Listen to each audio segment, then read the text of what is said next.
prevent the plants from being eaten. So there's lots of different plants like that. You could go on. And when you walk around and you look at new plants, you can think that those are adaptations that have evolved over time to protect plants. And plants have been around a lot longer than animals, right? So we can envision that they have lots of different adaptations to make them more likely to survive. And we also have animals that protect plants. So when we have like an animal and a plant that have been in a relationship, they've lived in the same area for a long time, any kind of long-term interactions between two species is called symbiosis. Now, it doesn't always have to be between a plant and an animal, but there are a lot of really common symbiotic relationships that we can think of between a plant and an animal. Yay, symbiotic relationships. Everybody likes these, right? We talk about mutualism, parasitism, commensalism, those kind of things. So we're going to look at some mutualistic relationships today. And just to build on what you've already learned, we're going to try and describe if they are getting a biotic resource from the other organism or if they're getting an abiotic resource. So are they getting something living or are they getting something that is a non-living resource that's needed? So as we were talking about how plants prevent herbivory through sometimes their relationships with animals, we have this right here. This is a picture in the bottom of an acacia tree, and acacia trees have a mutualistic relationship with ants. And it's a symbiotic relationship where both things are gaining something from their relationship. Okay, so in an acacia tree, the ants have little holes. They could make little holes in the tree, and they live inside either a kind of like a bulb, a little bulbous spot that swells up, or sometimes they can even travel through the branches of the tree. And here's the little ant. He's really hard to see. But so these ants are able to get shelter, which would be considered an abiotic resource. They're getting shelter from the, elements like wind and extreme heat or extreme cold. So they live and have their nest inside of the acacia tree branches. And then the acacia tree produces these little like seeds almost, these little things on the end of all of their leaves that those ants eat for nutrition. Sometimes they also can suck nectar out of the flowers of the acacia tree. So they get food and they get shelter. So they're getting a biotic and an abiotic resource from the acacia tree. What kind of benefit do you think it might be to have ants living on you if you're a tree? You're protected from things that want to eat you. You're protected from herbivory, right? So the ants will be able to maybe ward off a lot of other insects that might want to come and chew on that plant. So they will bite them and keep them off, kind of scare them away even. So in that way, the acacia tree is getting protection, and the ants get a place to live and other things from them. And there's several different types of ants that live in lots of different types of acacia trees, and in other trees we find these relationships, especially in areas that are really diverse, like the rainforests of the Congo and the Amazon. There are a lot of relationships that we don't even know about yet. So that's something that if you were interested in would be something you could study in college or beyond, would be like relationships, symbiosis in different species. There's a lot of studies done right now on lichens. And a lichen, anybody know what a lichen is? It's a mutualistic relationship between two organisms. No? It is algae and a fungus. And actually, just recently, they realized that there's actually also another type of fungus that's needed, or maybe it's a bacteria. But it's actually a really mutualistic relationship between 3 organisms. I believe it's a rhizobium bacteria. But anyway, the general gist of a lichen is that it is a fungus, and a fungus is going to, it doesn't get nutrients that are pulled from soil, right? Funguses eat matter that's found in the area, and they don't get sunlight. So the fungus starts to grow, and then algae lives within the spaces of the fungus. So it gives the algae a place to rest on a rock or the side of a tree where normally it would wash away. It's able to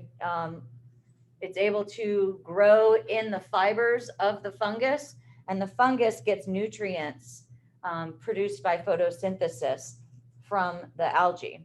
So then the fungus and the lichen are essentially look like one organism and live like one organism, but they're actually 2 or 3 organisms that are all in this mutualistic relationship. So funguses or lichens come in a lot of different shapes and sizes, and you see them all over the trees around here, right? So it's a mutualistic relationship.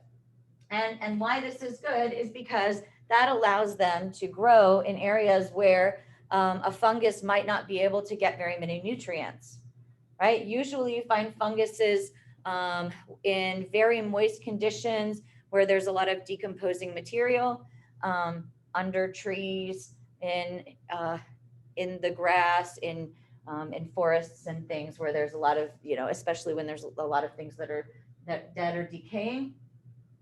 But you can't really get that on a rock or the side of a tree. So to be able to get nutrients, it can grow in an area where it doesn't have any competition. And, if you're on the side of a rock, you can get some sunlight without really being, having a lot of other plants that are going to be shading out an algae. So it's a good relationship there.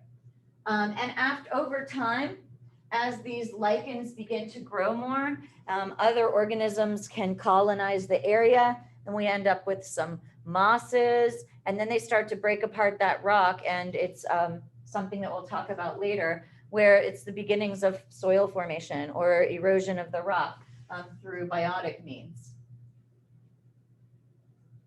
So the fungus part of a lichen is getting food, it's getting a biotic resource from the algae, and the algae is getting space or shelter from the fungus, so it's getting an abiotic resource. And then we have corals, and corals have a symbiotic relationship between the coral plant, and then there are little algae that live in the corals called zooxanthellae, and those zooxanthellae are a lot like the relationship between a fungus and an algae and a lichen. What we have with corals is the corals they're cnidarians, like jellyfish. They sting things and they pull in small amounts of nutrition that way, but they don't really get a lot of nutrition. So zooxanthellae, these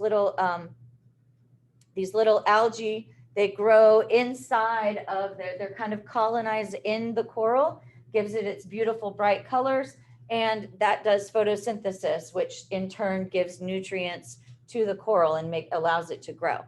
So if it doesn't have the algae, it can still grow. It's going to grow really slowly and be white. But when they have color in them, then they have this algae that's living inside of them. So the algae gets access to light and shelter from being eaten, and the corals get nutrition. All right, let's see if we can watch the little video about it, though. You used to be able to embed videos. If you're ordering and your friends said they don't want fries, give them fries. Or else your fries will be their fries.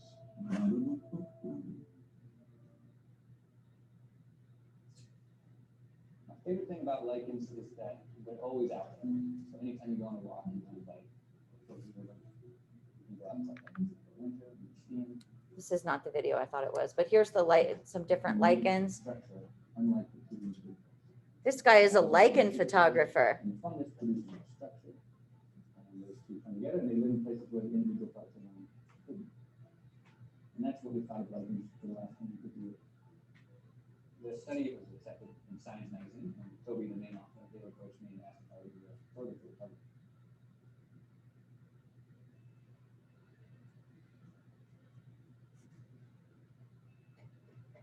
We're not going to watch that. I already described them. I thought because I haven't looked at that slide in a while, and I saw that it said next to corals. I guess I should have put it here next to lichens. So clownfish and sea anemones, what kind of mutualistic relationship do they have? Somebody else describe that one. Caitlin?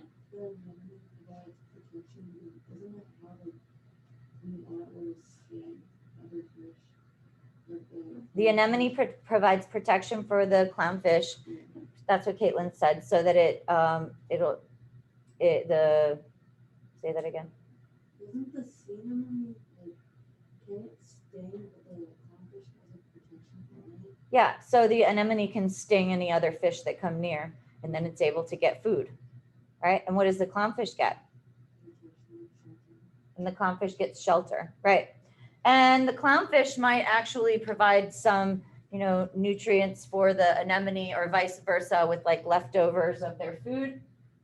Now, a clownfish, actually what it does is it bumps into the anemones ever so slightly and gets kind of acclimated to a certain anemone where it kind of is coated in this like slime coating that protects it from that specific anemone. If you take a clownfish and you go throw it in with another anemone, it can actually get stung and die and get eaten. But they do have a mutualistic relationship. So they have, if you were going to consider that as biotic or abiotic things that these organisms have, we could probably come up with biotic and abiotic benefits to each one. So, for instance, the anemone, it gets more access to food because the clownfish is attracting other fish that don't think it's going to sting. So that would be an abiotic resource, right? It's like, I don't know what the word for that would be. But it also could get some nutrition if the clownfish was to like leave little scraps behind when it was eating something, then it could be eaten by the anemone. And then conversely, the clownfish gets shelter and protection from bigger fish that want to eat it. And it may get some food too. Okay, so pollination is a really common, obvious form of mutualism that's used by tons of different plants around the world, right? So they have adapted many different ways to attract different types of organisms to have them pollinate. And if you think about it, like if you were a plant and you produced flowers and those flowers you wanted to use for pollination, you wouldn't want one butterfly to be able to come in and suck all of the nectar out of you and then move only to a few different other flowers. You would want to maybe have some adaptations to make it so that it was harder to reach the nectar, or you could only get little bits at a time and stuff like that. Is it almost time for a class to be over? All right, so here is an example. So I want you to read it and then see if you can identify the benefits that each organism is getting in this mutualistic relationship. Jerry, can you read this aloud for us? You guys can write it down on your paper, what you think. Yes. Our birds that are commonly found on the South American, they can often be seen sitting on a buffalo guthrie and often large animals. Octopus eat flies, bears, and other insects were sitting on the large